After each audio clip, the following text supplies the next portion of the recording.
हरियाणा महिला आयोग की चेयरपर्सन रेणु भाटिया ने कहा कि लिव इन रिलेशनशिप आज महिलाओं के खिलाफ सबसे तेजी से बढ़ता अपराध बन चुका है और यह 55% तक पहुंच गया है। महिलाओं में इसको लेकर जागरूकता जरूरी है। भाटिया बहादुरगढ़ के कन्या महाविद्यालय में आयोजित जागरूकता सेमिनार में छात्राओं को संबोधित कर रही थीं।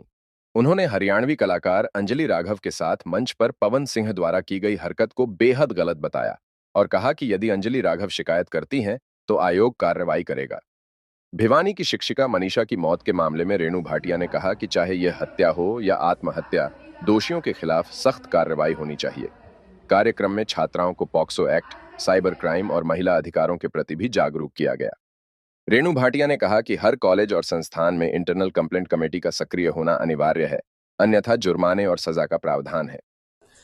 देखिए, महिलाओं के बीच में और प्रदेश के दौरे पर कॉलेजेस यूनिवर्सिटीज में जाना हमारा एक बेसिक थीम है कि महिला आयोग हर कॉलेज यूनिवर्सिटी को कवर करने का प्रयास करता है, जहां पर हम जाकर रूबरू बच्चों से आज के दौर में हो रहे क्राइम की, आज के दौर में हो रहे शिक्षा के अपग्रेडेशन की, उनके गुड्स एंड बैड्स जो भी लाइफ में आ रहे हैं, उन पर चर्चा करने के लिए हम उनके साथ बैठते हैं, ताकि बच्चों को ये एक बातचीत करने का क्लियर मौका मिले कि आज के दौर में जो हो रहा है वो कितना उनके लिए बेनिफिशियल है।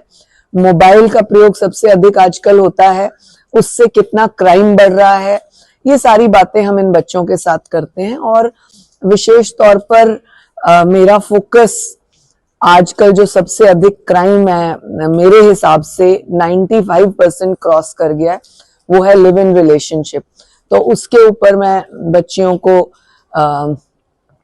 आज के दौर की बात, केसेस के कुछ एग्जाम्पल्स, उससे उनको कितना नुकसान हो रहा है, वो सारा बताने का प्रयास करती हूँ। अगर किसी बच्चे के साथ हरेसमेंट होती है तो कॉलेज लेवल पर कोई किसी तरह की कमेटी बनाई? बिल्कुल, कॉलेज लेवल पर कंपल्सरी है आईसी कमेटी बनाना। मैं पूछताछ करूंगी और देखूंगी कि इस कॉलेज की आईसी कमेटी कितनी वर्किंग है। मैं चेक करूंगी रजिस्टर अभी।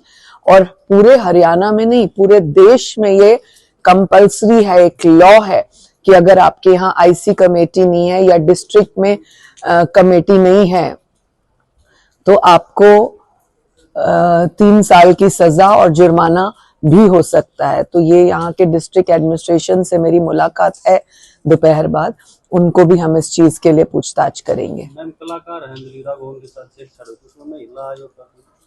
देखिए, मेरे पास अभी वो आई नहीं कि क्या मुझे वो अपनी बात रख सके।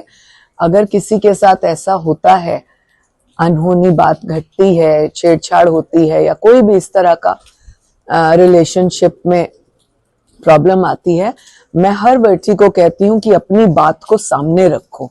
डरोगे तो बचोगे नहीं। ये ना सोचो कि हम डर के या किसी तरीके अपनी बात छिपा ले तो बात बाहर नहीं आएगी। बात बाहर आती है जब क्राइम हद से ज्यादा बढ़ जाता है, वो और अधिक नुकसान करता है। इसलिए अपनी बात को रखने के लिए जरूर आना चाहिए। बिल्कुल, अगर वो बच्ची आएगी तो हम उसकी बात को सुनेंगे। भिवानी में मनीषा हत्याकांड हुआ था, उसमें किस तरह की कार्रवाई करेंगे? आप सबके सामने वो जो है दुखद घटना सामने है, आप सबके मीडिया ने भी खूब दिखाया है। मैं स्वयं गई थी परिवार से मिलने, परंतु कुछ बैरियर्स लगा दिए गांव के, कुछ गांव में कुछ जो लोग आए हुए थे बाहर से।